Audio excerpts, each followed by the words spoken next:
Hi guys, good afternoon everyone and welcome to an academy. I hope you're doing perfectly well and I'm hoping that the audio and the video is also absolutely clear. I'm hoping कोई lag या कोई issue नहीं आ रहा होगा as a part of the class. So आज के class में हम डिस्कस करेंगे स्कल्पचर और पॉटरी के बारे में जो कि आर्ट एंड कल्चर का एक बहुत ही इंपॉर्टेंट टॉपिक है। क्यों इंपॉर्टेंट है, क्या क्या इंपॉर्टेंट एवेन्यूज हैं इससे एसोसिएटेड, उन सारी की सारी चीज़ों पर डिटेल में डिस्कशन हम आज की क्लास में करेंगे। आपका कोई भी डाउट, क्वेरी, क्वेश्चन, कंफ्यूजन हो at any point of time in the session मुझे कमेंट्स में बता दीजिएगा। I will help you with the same. Along with that, before I begin, a super quick reminder about the new batches and the schedule जो हमारे academy पे start हो रहे हैं। कौन से बैचेस कब से स्टार्ट हो रहे हैं? जो अक्टूबर 9 और 11 को हमारा एग्जाम होगा उसके लिए रिवीजन बैचेस ऑलरेडी अगस्त 30 से स्टार्ट हो चुके हैं, जिसमें एनरोल करने के लिए आप कोड यूज कर सकते हैं Shivji live, SHIVGLIVE। Apart from that हमारा 25% का फ्लैट ऑफ है और 4 महीने का फ्री एक्सटेंशन मिलेगा एसएससी जेई और स्टेट एई के एग्जाम सब्सक्रिप्शन पे, जहां पे आप 3, 6, 12, 24 महीने के अलग अलग ड्यूरेशन के कोर्सेज ले सकते हैं एंड उसमें 1 month, 2 month, 3 month and 4 month का आपको प्राइस एक्सटेंशन मिलेगा। अपार्ट फ्रॉम दैट द ये जो ऑफर है 30 सितंबर तक रहेगा। So the code is SHIVGLIVE for the same. Apart from that हमारे जो रिवीजन बैचेस हैं अलग अलग टॉपिक्स के लिए, अलग अलग सब्जेक्ट्स के स्टार्ट हुए हैं। We have the revision batches specifically अगर हम बात कर रहे हैं फॉर सिविल बैच जो कि इंग्लिश में है, for the electrical batch and for the mechanical batch, जहां पे आप या तो इस पर्टिकुलर नंबर पे कॉल कर सकते हैं या कोड यूज कर सकते हैं SHIVGLIVE। रिवीजन बैचेस होंगे जहां पे last minute preparation packed with MCQs, practice questions, previous year जितने भी पेपर्स है उन तक का डिस्कशन इसमें किया जाएगा। इसके अलावा हम लोगों ने स्पेशल क्लासेस को क्यूरेट करा है आपके लिए, जहां पे आप ये क्यूआर कोड को स्कैन कर सकते हैं और जितनी भी क्लासेस हैं वो सब आपको आप इजीली एक्सेस कर सकते हैं। अब हम आज का क्लास स्टार्ट करते हैं जहां पे हम डिस्कशन करेंगे about the bronze culture. So not just the bronze culture but overall हम पूरे की पूरे आज के इस पर्टिकुलर टॉपिक में जो हमारा एरिया ऑफ डिस्कशन रहेगा वो रहेगा पॉटरी और स्कल्पचर से इन एंशियंट इंडिया। कौन से स्कल्पचर्स कहाँ पे पाए गए, कौन सी टेक्निक्स को यूज करा जाता था, अलॉन्ग विद दैट किस तरीके की पॉटरी आपको एंशियंट इंडिया में, स्पेसिफिकली अगर मैं बात कर रही हूँ इंडस वैली सिविलाइजेशन वाले पार्ट में देखने को मिली, अलॉन्ग द पार्ट उसके बाद के जो सब्सिक्वेंट सिविलाइजेशन आए वहां पर। कहानी की शुरुआत होती है ब्रॉन्ज स्कल्पचर से, जहां पे हमारा जो फर्स्ट पार्ट ऑफ डिस्कशन होगा वो होगा इंडस वैली सिविलाइजेशन का। तो इंडस वैली सिविलाइजेशन की अगर हम कभी भी बात करते हैं, स्कल्पचरिंग के अलावा भी स्पेसिफिकली 2-3 चीजों में बहुत ज्यादा मास्टरी थी या टेक्निक में। जो इंडियन आर्टिस्ट थे इंडस वैली सिविलाइजेशन के, they had some great work. ठीक है, किस तरीके से जो स्कल्पचरिंग थी टेराकोटा और स्टोन में तो होती ही होती थी, उसके अलावा bronze sculpting specifically during the time of Indus valley civilisation बहुत प्रॉमिसिंग और बहुत प्रोमिनेंट होती थी। यहाँ पे अगर हम बात करें जो टेक्निक यूज करते थे ये लोग इस ब्रॉन्ज स्कल्पचर में, ब्रॉन्ज पार्ट में, उसको हम लॉस्ट वैक्स टेक्निक या सिरे पर्ड्यू प्रोसेस बोलते थे, जहां पे इंडस वैली सिविलाइजेशन के टाइम में ये बहुत प्रोमिनेंट तरीके से काम किया जाता था। अब इस लॉस्ट वैक्स टेक्निक में काम कैसे करते थे, ये लोग एक मोल्ड बनाते थे वैक्स का, जिसमें एक हल्का सा, they use to make a small indentation, एक छोटा सा होल बना देते थे उस पूरे के पूरे वैक्स के मोल्ड में, जिसमें हॉट मेटल या हॉट ब्रॉन्ज को, जो लिक्विड ब्रॉन्ज उसको पोर किया जाता था, ताकि जो भी आपका स्कल्पचर बन रहा है ब्रॉन्ज का उसकी शेप आ जाए। And over a period of time, क्योंकि वो गर्म लिक्विड होता था, जो वैक्स है that could be melted away. Bronze basically एक अलॉय होता है कॉपर और टिन का, एंड कभी कभार इसमें जिंक को भी ऐड कर दिया जाता था, लेकिन one of the most prominent components was copper. अब क्योंकि ब्रॉन्ज स्कल्पचर्स में कॉपर इतना ज्यादा ऐड किया जाता था, इसी कारणवश अगर हम कहीं पे भी ब्रॉन्ज स्कल्पचर्स देखेंगे तो आप एक खासियत जानोगे हर ब्रॉन्ज स्कल्पचर के एरिया के बारे में, कि जहां पे भी कॉपर माइंस होंगी ना, वहां पे आपको ब्रॉन्ज स्कल्पचर बहुत इजीली पाया जाएगा, बहुत आसानी से मिल जाएगा। तो ब्रॉन्ज स्कल्पचर की जो स्टैचुएट्स है हिंदुइज्म, बुद्धिज्म, जैनिज्म में कंटिन्यूसली पाए गए across various parts of northern India, 2nd century CE से लेके 16th सेंचुरी सीई तक, और जिसमें जितनी भी इमेजेस हैं ये या तो किसी न किसी रिलीजियस पर्पस के लिए यूज करी जाती थी या फिर किसी न किसी रिचुअलिस्टिक पर्पस के लिए। अब काम कैसे किया जाता था अगर हम बात कर रहे हैं, तो जो मेटल कास्टिंग का प्रोसेस है इसको not just for the bronze sculpture लेकिन बर्तन बनाने के लिए भी यूज किया जाता था। अब अगर हम फर्दर जाएं, amongst the most famous ones जो हमको मिले हैं भाई, कौन से अरीना में मिले हैं, किस किस पार्ट में हमको ये स्कल्पचर्स मिले हैं। हमारे पास था डांसिंग गर्ल का स्टैचू जो हमको मोहनजोदारो में देखने को मिला, जो कि इंडस वैली आर्ट का, स्कल्पचर का सबसे प्रोमिनेंट एग्जाम्पल था। इसके साथ साथ हमको ये ब्रॉन्ज स्कल्पचर जो थे वो अलग अलग स्टेट्स में 2500 बीसी के अराउंड इस पर्टिकुलर पार्ट में देखने को मिले टिल 1500 बीसी। तो त्रिभागा जो इमेज थे, जो त्रिभंगा पोज हम जिसको बोलते हैं, that was one of the oldest bronze sculpture जो डांसिंग गर्ल का देखने को मिला, जिसकी हाइट थी 4 इंच। ठीक है। उसके बाद जो दाइमाबाद में चैरियट्स देखने को मिले, चैरियट्स मतलब जो हम लोगों को घुड़सवार वगैरह वो देखने को मिले 1500 बीसी के अराउंड वो देखने को मिले। जैन तीर्थंकर के हमको अलग अलग स्टैच्यूज देखने को मिले जो चौसा में पाए गए, जो कि कुषाण पीरियड को बिलोंग करते थे, 2nd सेंचुरी सीई में। इमेजेस जहां पे मॉडलिंग मैस्कुलिन ह्यूमन फिजिक को डिपिक्ट करा गया, वो आपको इन जैन तीर्थंकरों के इमेजेस में देखने को मिलेंगे। अलॉन्ग विद दैट एक रिमार्केबल डिपिक्शन था आदिनाथ या वृषभनाथ का, जो पहले तीर्थंकर थे, जहां पे उनके लॉन्ग हेयर दिखाए गए थे। यूजुअली जो जैन तीर्थंकर होते हैं, टीचर्स होते हैं, गुरुज होते हैं, उनके शॉर्ट कर्ली हेयर दिखाए जाते हैं। लेकिन ये ऐसे स्कल्पचर्स थे जहां पे in terms of the promising features there were long hair, thick braids जो दिखाई गई। इसके अलावा अगर हम ब्रॉन्ज स्कल्पचर्स की बात करते हैं तो हमको बहुत सी जगह में नॉर्थ इंडिया में, पर्टिकुलरली यूपी बिहार में, बुद्धा की, गौतम बुद्धा के इमेजेस अलग अलग जगह देखने को मिले। स्टैंडिंग बुद्धा हमको देखने को मिले अभय मुद्रा में। अलोंग विद दैट जो उनका रोब होता था, जो संगति थी, वो उनके शोल्डर्स पे रैप होता था, जिसको वो अपने राइट आर्म में लेकिन वो कवर करते थे। दूसरा एंड जो होता था रोप का, वो पूरा का पूरा लेफ्ट आर्म ढकता था, मतलब the entire left arm was covered. और एक ड्रेप जो होता था वो उनके लेफ्ट आर्म पे होता था। क्लोथ्स जो थे बुद्धा के फिगरीन से वो काफी थिन होते थे, और जो उनके फीचर्स थे बहुत प्रोपोर्शनेट फीचर्स दिखाए जाते थे, with a very very youthful face. इसी के साथ साथ जो ब्रॉन्ज स्कल्पचर्स आपको देखने को मिलेंगे धानेसर में, खेड़ा में, यूपी में, यहाँ पे सारी जगहों पे देखने को मिलेंगे। स्पेसिफिकली मथुरा स्टाइल के अगर आप आर्किटेक्चर देखोगे, यहाँ पे ड्रॉपिंग डाउन कर्व्स होंगे। जहां पे आप सुल्तानगंज बिहार में यहाँ पे स्ट्रक्चर्स देखोगे, वहां पे सारनाथ स्टाइल का स्ट्रक्चर होगा, जहां पे ड्रेपरी, जो आपका ड्रेप होगा वो कम ड्रेप्स होंगे, अपर बॉडी में यूजुअली कोई कवरिंग नहीं होगी। ऐसे बुद्धा के स्कल्पचर्स भी देखने को मिलेंगे। ब्रॉन्ज स्कल्पचर जो आपको पोपनार महाराष्ट्र में देखने को मिलेंगे, वो वकाटका इमेजेस थे, जो कि गुप्ता पीरियड के कंटेम्प्रेरीज थे। यहाँ पे 3rd सेंचुरी में आपको अमरावती स्टाइल देखने को मिलेगा आंध्र प्रदेश में। इसी के साथ साथ जो इमेजेस हैं, देवर वेरी पोर्टेबल, उनको मंक्स कैरी करते थे अलग अलग जगहों पे पर्सनल वर्शिप के लिए, इंस्टॉल किया जाता था विहारा में। तो अगर हम कभी भी बिहार की बात करते हैं, बिहार होता था बुद्धिस्ट मंक्स का प्लेस ऑफ ड्वेलिंग। चैत्य होता था उनका प्रेयर हॉल, मोनास्ट्री होता था उनका स्कूल, और उनका विहारा होता था द प्लेस ऑफ रेसिडेंस, जहां पे वो लोग रुक सकते थे, अपनी शिक्षा ग्रहण करते थे।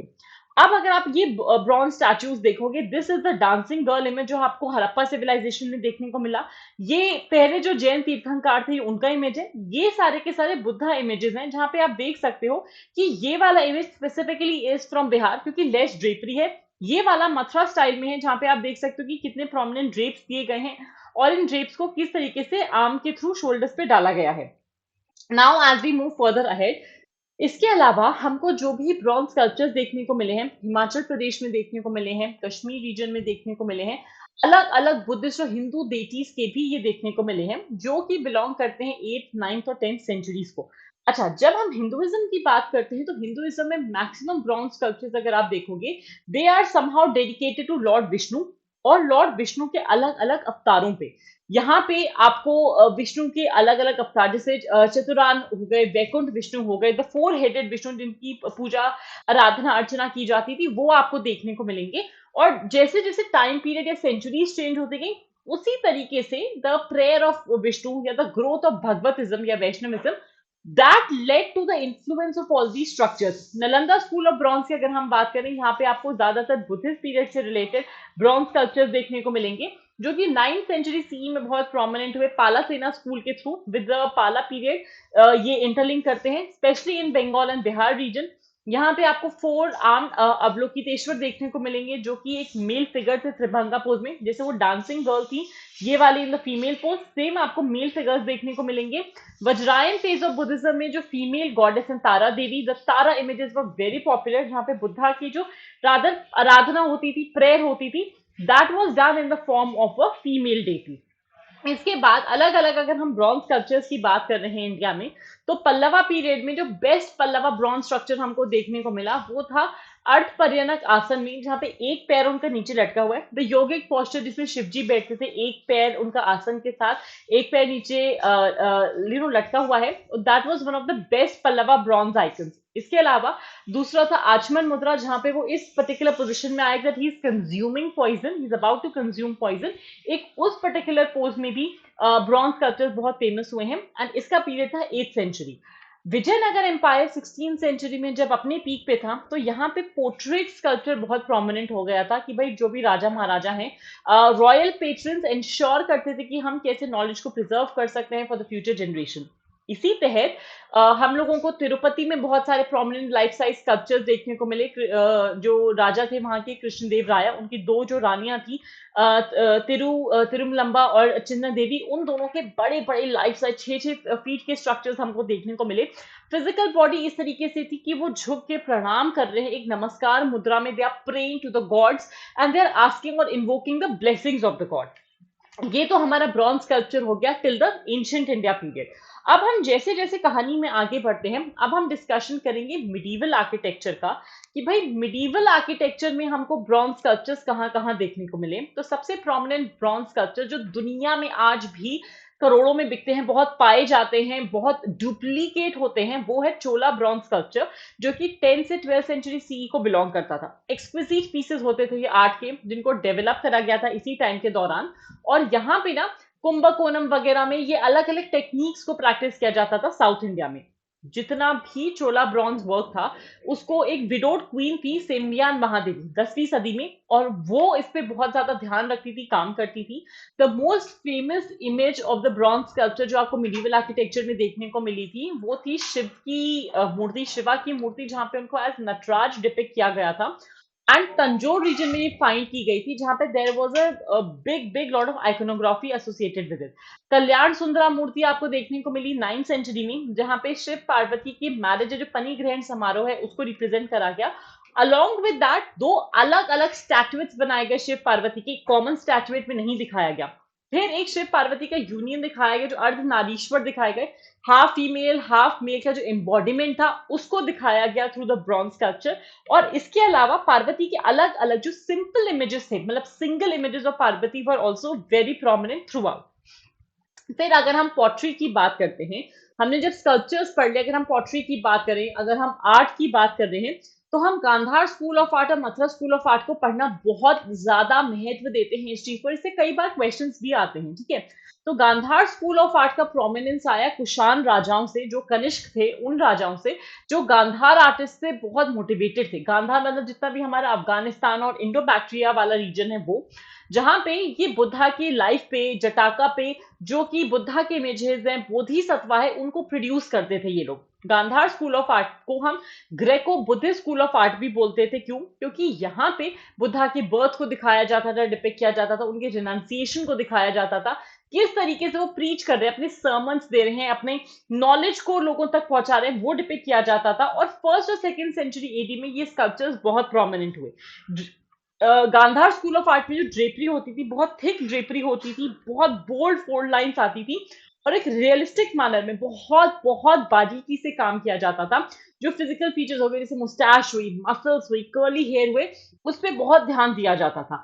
On the contrary Mathura school of art की अगर हम बात करेंगे, यहाँ पे एक एसिमिलेटिव कैरेक्टर था वैष्णव और शिवा फेथ का, along with the Buddhist images. तो गांधार स्कूल ऑफ आर्ट में तो सिर्फ बुद्धिस्ट इमेजेस हमको ज्यादा देखने को मिले, लेकिन मथुरा स्कूल ऑफ आर्ट में पैरेलल चलता था, जहां पे हमको बुद्धिस्ट स्ट्रक्चर्स के साथ साथ वैष्णव और शिवा फेथ्स के, दोनों शैव फेथ्स के स्ट्रक्चर्स भी देखने को मिले। जो शिवा की मूर्ति थी, विष्णु की मूर्ति थी, अकेले नहीं होती थी, हमेशा उनके बेटर हाफ के साथ पार्वती और लक्ष्मी के साथ होती थी। और यहाँ पे अलोंग विद दैट जो फीमेल फिगर्स थे, उनको यक्षिणी की तरह, जो अप्सरा थे, उनको बहुत ब्यूटीफुली कार्व करा जाता था। तो the entire concept of haven, अलग अलग लोक हो गए, परलोक हो गया, वो सारे concept Mathura school of art के स्कल्पचर्स में दिखाए जाते थे। एक चीज और देखी जाएगी कि कभी भी विष्णु और शिव को एक यौगिक पोस्चर में नहीं दिखाया जाता था, बट हमेशा उनको उनके वेपन्स के साथ रिप्रेजेंट करा जाता था, that they are always carrying a weapon और they have a weapon in person. जैसे उनका चक्र हो गया, त्रिशूल हो गया, ये सारी की सारी चीजें हमेशा होती थी। मथुरा स्कूल ऑफ आर्ट की अगर हम बात करें, ये फोकस करता था इंटरनल ब्यूटी पे, जहां पे जो बॉडीली जेस्चर वो इतना मैटर नहीं करता था, जो फेशियल सेंटिमेंट्स है वो ज्यादा एक्सप्रेसिव होता था। तो बहुत ज्यादा बोल्डनेस थी इमेजेस में, जहां पे क्रिएटर्स ना कभी भी एनाटॉमिकली करेक्ट ह्यूमन बुद्धा नहीं बनाते थे। एनाटॉमिकली करेक्ट मतलब जैसे फीचर्स उतने ज्यादा शार्प नहीं होंगे, उतने ब्यूटीफुल नहीं होंगे, बट वो जो मैसेज किसी मुद्रा का या किसी एक इंसिडेंट का देना चाहते थे वो बहुत क्लियरली देते थे। अब गांधार स्कूल ऑफ आर्ट और मथुरा स्कूल ऑफ आर्ट का कंटेम्प्रेरी था अमरावती स्कूल ऑफ आर्ट, या over a period of time ये डेवलप हुआ, जहां पे क्राइस्ट के टाइम पे ये आया और जो परफेक्शन था, प्रोपोर्शन था, वो बहुत प्रोमिनेंटली दिखाया गया। यहाँ पे नागार्जुना कोंडा में आपको वकाटका स्टाइल और गुप्ता आर्ट स्टाइल बहुत प्रोमिनेंटली देखने को मिलेंगे अक्रॉस द अमरावती स्कूल, जहाँ पे स्टोन स्कल्पचर्स में इन लोगों ने महारत हासिल करी थी। जैसे अगर आप गांधार स्कूल ऑफ आर्ट के स्कल्पचर्स देखोगे वो ग्रे कलर में होते थे, मथुरा स्कूल के रेड सैंडस्टोन में होते थे, अमरावती में व्हाइट कलर में होते थे, जहाँ पे जग्यापेरा हो गया, नागार्जुना कोंडा हो गया, अमरावती हो गया, वहां पे बहुत ब्यूटीफुल प्रीडोमिनेंटली व्हाइट मार्बल में स्तूपास बनाए जाते थे, काम किया जाता था। जो स्कल्पचर्स थे वो एक उनमें क्वाइट नेचुरलिज्म होता था, मूवमेंट का, ह्यूमन फॉर्म का, फ्लोरल फॉर्म का। इसी के साथ साथ जो एक सेंस ऑफ मूवमेंट है, एनर्जी है, इन स्कल्पचर्स में बहुत अच्छे से दर्शाई जाती थी। जो भी ह्यूमन फिगरीन थे वो बहुत स्लेंडर दिखाए जाते थे, लेकिन लंबे दिखाए जाते थे। जो facial expression usually Oval shape होता था, राउंड फेस नहीं होता था, और बहुत अच्छे से डिलीनिएट करते थे, एक्सप्रेसिव फीचर्स होते थे। अलॉन्ग विद दैट जो एनिमल्स थे उनको एक नेचुरलिज्म दिखाया जाता था, lush green environment, lush green vegetation भी साथ में डिपिक्ट की जाती थी। नैरेटिव क्या होता था इन स्कल्पचर्स का, इन कहानियों का अगर हम बात कर रहे हैं, बुद्धा की लाइफ हुई, बोधिसत्व हो गया, मतलब बुद्धा के जीवन के जो इंसिडेंट्स थे वो बड़े अच्छे से दर्शाए जाते थे। जैसे उनका बर्थ हुआ, उनको जो जो मिरेकल्स उन्होंने परफॉर्म करे, एनलाइटनमेंट हुआ, मारा के ऊपर जो उनकी विक्ट्री थी, सुंदरी, नंद, तुषिता, हेवन, अंगुलीमाला, इन सारे के सारे इंपॉर्टेंट आप बोल सकते हो इवेंट्स, या किस तरीके से उन्होंने विक्ट्री हासिल करी इन सारे इनर डीमंस के ऊपर, उसको भी रिफ्लेक्ट किया जाता था। तो अगर आप एक एक करके सारा एग्जाम्पल देखोगे, ये ग्रे शेड में आप देख रहे हो, ये गांधार स्कूल ऑफ आर्ट का स्कल्पचर है, जिसमें आप देख सकते हो कि कितनी प्रोमिनेंट ड्रेपरी है, कितने प्रोमिनेंट लाइक पिक्यूलियर और पर्टिकुलर फीचर्स हैं। On the other hand Mathura school of art में आप देख सकते हो कि किस तरीके से बॉडी का जो जिस मुद्रा को वो दिखाना चाहते हैं उसको डिपिक्ट करा गया है, लेकिन फीचर्स इतने ज्यादा शार्प नहीं है। On the other hand white marble में बनाया गया अमरावती स्कूल ऑफ आर्ट, जहां पे एक पूरी स्टोरी को डिपिक्ट करा जा रहा है, एक पूरा कहते हैं ना एक पूरा विजुअलाइजेशन क्रिएट करा जा रहा है, ठीक है। उसके बाद अगर हम पॉटरी की बात करें, ये कहानी तो होती है स्कल्पचर की। भाई इतना प्रॉमिसिंग पीरियड था, इतना प्रोमिनेंट पीरियड था, तो पॉटरी भी कहीं ना कहीं डेवलप होती थी। एटलीस्ट बर्तन तो कहीं ना कहीं रखे ही जाएंगे, किसी ना किसी तरीके के वेसल्स हो गए, मटके हो गए, किसी ना किसी तरीके के जो सेरेमिक्स होते थे उसको रखा जाता था। हम शुरू करेंगे न्योलिथिक एज से। अगर एंशिएंट इंडिया की बात करें तो न्योलिथिक एज में एक अनग्लेज्ड, अनबर्निश्ड, रफ सरफेस वाले हमारे को बर्तन देखने को मिले, कि जिनका जो बाहर का सर्फेस है वो बहुत खुरदरा होता था। जैसे like this is a very soft in part, ये बहुत सॉफ्ट प्रॉपरली स्कल्प्टेड एक पेक्यूलियर पर्टिकुलर शेप का स्कल्पचर है, या आप बोल सकते हो पॉटरी है, बट वहां पे बहुत ज्यादा कोर्स होता था मटेरियल, जहाँ पे क्ले को मिक्स किया जाता था माइका के साथ, कोई पेंटिंग नहीं होती थी, हैंडमेड कोर्स ग्रे कलर की पॉटरी होती थी न्योलिथिक एज में, जहाँ पे रस्सी को बांधा जाता था, जो राइस हस्क के कॉर्ड्स होते हैं उसको बांधा जाता था गीली मिट्टी पे, ताकि वो कोई इंडेंटेशन मार्क्स, कोई डिजाइन मार्क्स को छोड़ जाए। पूरे भारत में ये पाई गई course grey pottery, including the south India, जहाँ पे बुर्जहोम जो कश्मीर के पास है, शायद 30 किलोमीटर होगा श्रीनगर से, वहां पे भी कोर्स ग्रे पॉटरी पाई गई है। तो अब आप इससे अंदाजा लगा सकते हो कि न्योलिथिक एज के जो भी लोग थे उस टाइम के, जो भी ट्राइबल थे, almost across a good part of north India they were present, including the south. Over a period of time they started moving down. और ये पॉटरी सिर्फ ग्रे कलर की नहीं होती थी, ब्लैक बर्निश्ड वेयर भी होता था, ग्रे वेयर होता था, मैट प्रेस्ड वेयर भी होता था। तो अगर आप पॉटरी देखोगे न्योलिथिक एज की, इस तरीके के कोर्स ग्रेन स्ट्रक्चर्स होते थे कि बहुत ज्यादा दरदरा है, बाहर से टच करने में सॉफ्ट नहीं है, एंड प्रॉपर फिनिशिंग नहीं आती थी। कौन से इंपॉर्टेंट साइट्स है जो आप यहाँ पे देख सकते हो इस पर्टिकुलर एरिया में, ये वाले सारे साइट्स अक्रॉस द अब जो प्रेजेंट आप बोल सकते हो, जो हमारे ब्लैक और रेड वेयर भी पॉटरी है जो towards the Pakistan part present है। देन फ्रॉम देयर अगर हम बात करें चालकोलिथिक एज की, चालकोलिथिक एज में जो पॉटरी चली वो ब्लैक वेयर या रेड वेयर की चली। ब्लैक ऑन रेड भी होता था, जिसमें जो आप जोरवे कल्चर में देखोगे जिसको प्रॉपरली ट्रीट करा जाता था। इसी के साथ साथ चालकोलिथिक एरा हमारा पहला मेटल एज बोला जाता है डिस्टिंक्ट कल्चर्स में, specially in terms of pottery. जैसे हम आहार कल्चर देखेंगे साउथ ईस्टर्न राजस्थान में, मालवा कल्चर देखेंगे वेस्टर्न एमपी में, जोरवे कल्चर देखेंगे वेस्टर्न महाराष्ट्र में। ये प्रोमिनेंट साइट्स हैं, ये शहर हैं छोटे छोटे जहां पे ये स्कल्पचर्स पाए गए, इसीलिए इस पॉटरी का नाम, ये इन कल्चर्स का नाम ऐसे पड़ गया। ब्लैक और रेड वेयर प्रोमिनेंटली पाया जाता था अहर बानस में, जहां पे ब्लैक और रेड वेयर पॉटरी में व्हाइट कलर का डिजाइन होता था। तो जैसे ये जो आप लाइंस देख रहे हो, स्ट्रीक्स देख रहे हो, ये व्हाइट कलर में होते थे। जॉर्वे वेयर में क्या होता था, ब्लैक को पेंट किया जाता था रेड कलर की पॉटरी के ऊपर, जिसपे एक मैट फिनिश दिया जाता था। जो हमारा ऑकर कलर्ड पॉटरी है, जिसको ओसीपी बोलते हैं, हल्का सा गेरुआ रंग का पॉटरी होता था, जो कि हरप्पा का बच्चा या हरप्पा का एक जूनियर कंटेम्प्रेरी माना जाता था। और यहाँ पे कॉपर होर्ड कल्चर आपको गंगा वैली में, गंगा जमुना दोआब में ये पाने को मिलेगा। स्पेशली जो पीरियड था towards the end of the Harappan civilisation, 2000 से 1500 बीसी के अराउंड देखने को मिला। फिर हम चलते हैं वैदिक एरा की तरफ, जहां पे हम लोगों को पीजीडब्ल्यू साइट्स देखने को मिले, ऋग वैदिक साइट्स जिनको पीजीडब्ल्यू बोला जाता है, पेंटेड ग्रेवेयर बोला जाता है। और आयरन ऑब्जेक्ट्स और सीरियल्स इसमें बिल्कुल नहीं पाए जाते थे। यहाँ पे ये प्री आयरन फेज था पीजीडब्ल्यू का, जो वैदिक पीरियड है। और जो लेटर वैदिक पीरियड था वो आयरन फेज था पेंटेड ग्रेवेयर का। तो पेंटेड ग्रेवेयर को हम दो पार्ट्स में डिवाइड करते हैं, वैदिक एरा, लेटर वैदिक एरा। वैदिक एरा में आयरन ऑब्जेक्ट्स और सीरियल्स नहीं पाए जाते थे। लेटर वैदिक एरा में हमारे आयरन, सीरियल, ये सब कुछ पाया जाता था। तो आयरन एज पॉटरी हमको गैंडेटिक प्लेन में घग्गर हाथरा वैली में पाने को मिली, जहां पे 1200 बीसी से 600 बीसी में हमको मथुरा में बिगेस्ट साइट मिली पीजीडब्ल्यू की। And there is a museum also in Mathura, जहां पे ये सारी की सारी पॉटरी स्टोर की गई है, जो आप जाके देख भी सकते हैं। कैरेक्टराइज की जाती थी बाय ग्रे पॉटरी, जिसके ऊपर जो डिजाइन होता था, पेंटिंग होती थी, ज्योमेट्रिक पैटर्न्स होते थे, ब्लैक में होते थे। कुछ कुछ ज्योग्राफिकल लोकेशंस तक ही ये कन्फाइंड थी, जैसे पंजाब हुआ, हरियाणा हुआ, अपर गंगा वैली वाला पार्ट हो गया। जो हमारे विलेजेस हुए, टाउन सेटलमेंट, छोटे छोटे एरिया में, कस्बों में आप बोल सकते हो, लेकिन प्रॉपर लार्ज सिटीज में कहीं पे भी नहीं होती थी ये, ठीक है। सो आज की क्लास में मेरे तरफ से बस इतना ही। I will be seeing you for the further lectures. Art and culture के जितने भी इंपॉर्टेंट टॉपिक्स हैं, लेक्चर्स हैं, they will be a part. वो आपको over the period of the next few days recorded sessions के थ्रू क्लास में मिलते रहेंगे। Stay tuned for more at Unacademy. Have a great day everyone and do take care of yourself. Thank you so much.